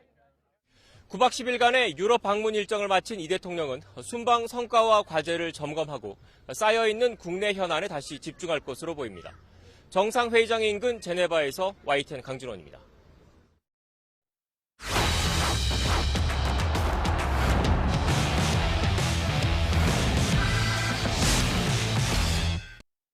멕시코와의 경기를 이틀 앞둔 축구대표팀은 비공개로 훈련을 전환하고 필승 전술을 다듬었습니다. 홍명보 감독은 빠르게 원팀이 돼가고 있다고 만족했습니다. 이경재 기자입니다. 사실상 조 1위를 결정하는 멕시코전. 홍명보 감독은 평소 15분을 공개하던 훈련을 비공개로 전환하고 필승 전술을 다듬는 데 더 집중했습니다. 부상에서 회복한 배준호와 김태현까지 모두가 정상적으로 참가했습니다. 코너킥과 프리킥 등 세트피스 연습에도 공을 들였습니다. 체코전 역전승 이후 팀 분위기는 최고죠. 대표팀 분위기는 굉장히 지금 좋아요. 생각보다는 더 빠르게 원팀이 되어 있다고 생각하고 있습니다. 훈련을 거듭하며 쌓이는 우리 경기력에 대한 선수의 믿음은 멕시코전 자신감으로 바뀌고 있습니다. 정말 좋은 분위기 속에서 준비하고 있어서 지금처럼 준비 재밌게 잘 하다 보면 좋은 결과 있지 않을까 생각하고 있습니다. 일단 16강 진출이나 그리고 더 높게 올라가기를 항상 저 개인적으로 목표를 잡고 있기 때문에 잘 해보려고 한번 노력을 잘 하고 있습니다. 누구의 시도인지 확인은 아직 안 됐지만 우리 훈련장엔 불법 드론이 등장하는 소동도 발생했습니다. 다행히 빠른 발견에 이어 현장에 배치된 멕시코군의 도움으로 전력 유출은 막았습니다. 워밍업 훈련 중이라 크게 선수단 훈련 분위기에는 영향은 없었습니다. 대표팀은 1차전 때처럼 경기장 잔디 적응을 생략하고 훈련장에서 하루 더 마지막 담금질을 하고 멕시코전에 나설 계획입니다. YTN 이경재입니다. 홍명보호가 홈팀 멕시코와 곧 조별리그 2차전을 치릅니다. 높이의 체코와 달리 멕시코는 빠르고 압박이 강합니다. 멕시코전 승부를 가릴 관전 포인트를 김동민 기자가 정리했습니다. 멕시코의 강점은 스피드와 강한 전방 압박입니다. 우리 대표팀처럼 뒷공간을 공략하는 공격에도 능합니다. 두 팀 모두 공을 빼앗긴 직후 바로 압박하는 스타일입니다. 결국 중원 싸움에서 이기는 팀이 주도권을 잡게 됩니다. 체코전에서 쉬크와 슐츠의 중거리 슛을 효과적으로 봉쇄했던 황인범과 이재성의 역할이 중요합니다. 고지대 환경에 익숙한 멕시코는 과감한 중거리 슛을 자주 시도하기 때문입니다. 승부는 결국 탈압박 능력에 달려 있습니다. 강한 압박을 벗겨내면 상대 수비가 많지 않기 때문에 한두 번의 패스로 좋은 공격 기회를 만들 수 있습니다. 멕시코는 공격 시 대여섯 명이 전진하는 공격적인 3백을 사용합니다. 실제로 남아공전에서도 수적 우위를 점하고 있으면서도 후반 막판 역습을 내줬고 결국 퇴장까지 받았습니다. 때문에 탈압박에 능한 이강인, 전진 패스가 뛰어난 황인범, 그리고 공간 침투에 능한 손흥민의 활약이 더욱 중요합니다. 체코전에서 초우파를 막기 위해 기용된 이태석 대신 공격 성향이 강한 옌스를 투입하는 선택도 가능해 보입니다. 저희의 장점들을 잘 보여드리면서 또 상대의 장점들은 잘 상쇄시키는 그런 경기들을 할 수 있다는 믿음이 모두가 있어서 다음 경기가 그래서 더 기대가 되는 것 같아요. 스피드로 체코를 넘은 홍명보. 탈압박 능력을 보여주며 닮은 꼴의 홈팀 멕시코까지 넘어설 수 있을 것인지 주목됩니다. YTN 김동민입니다. 네, 홍명보호의 월드컵 2차전 상대죠. 멕시코, 이제 과달라하라에 입성했습니다. 현지 주민들은 멕시코 대표팀이 머무는 호텔 주변에 몰려들어 한바탕 응원 축제를 벌였는데요. 멕시코 축구 팬들은 경기 결과를 어떻게 예측할까요? 과달라하라 현지에서 양시창 기자입니다. 멕시코 선수들이 도착하기 몇 시간 전부터 호텔 앞은 축구 경기장을 방불케 하는 응원전이 펼쳐집니다. 대표팀 선수들이 온다는 사실만으로 흥분을 주체하지 못하는 멕시코 축구 팬들. 3시간이 넘는 흥겨운 응원전 끝에 대표팀 선수들이 눈앞에 나타나자 현장은 이내 아수라장이 됩니다. 과달라하라 멕시코 관중의 응원 열기는 밤이 깊도록 계속됐습니다.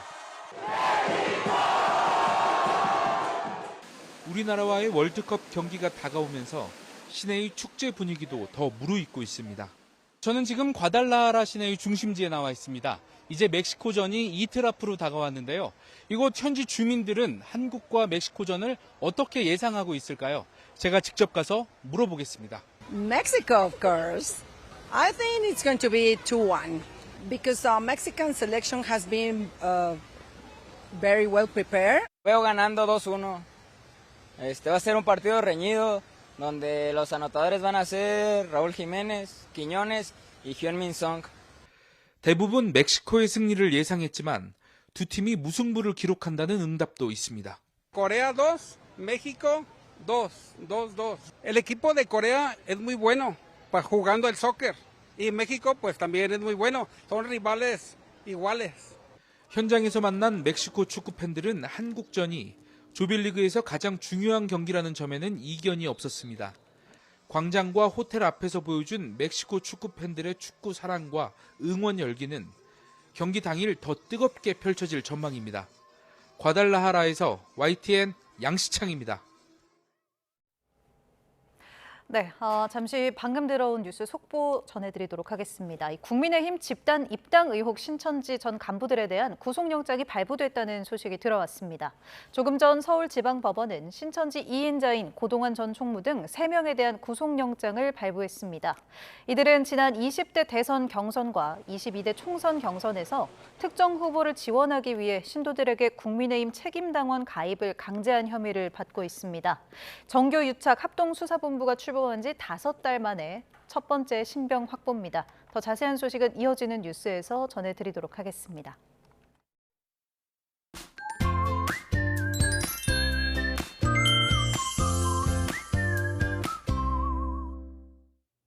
연일 예년보다 더 강한 더위가 이어지고 있습니다. 조금만 걸어도 땀이 날 정도로 날이 더운데요. 내일도 역시 서울 낮 기온이 31도까지 오르면서 한여름처럼 덥겠고 특히 폭염주의보가 발효 중인 경산은 33도까지 치솟겠습니다. 목이 마르지 않더라도 틈틈이 수분을 섭취하는 등 건강관리 잘해주시기 바랍니다. 기온이 오르면서 대기도 불안정해집니다. 따라서 내일도 대체로 구름만 가끔 지나겠지만 경기 남부와 강원, 충청과 남부 내륙 곳곳에는 오후 한때 돌풍과 벼락, 우박을 동반한 소나기가 지나겠고 제주도에는 낮까지 빗방울이 조금 떨어지겠습니다. 또 해안가에서는 바닷물의 높이가 높은 기간인 만큼 침수 등 피해에도 대비해 주시기 바랍니다. 내일 아침 기온은 서울 21도, 대전 20도, 부산 21도로 예년보다 2, 3도가량 높겠습니다. 낮 기온도 서울 31도, 광주 31도, 대구 33도로 예년보다 1도에서 4도가량 높겠습니다. 모레는 중부를 중심으로 소나기가 오겠고 오후에 제주도를 시작으로 밤에는 남해안으로, 주말에는 전국으로 비가 확대될 전망입니다. 날씨 정보였습니다. 수요일 뉴스나이트 마칩니다. 시청해주신 여러분 고맙습니다.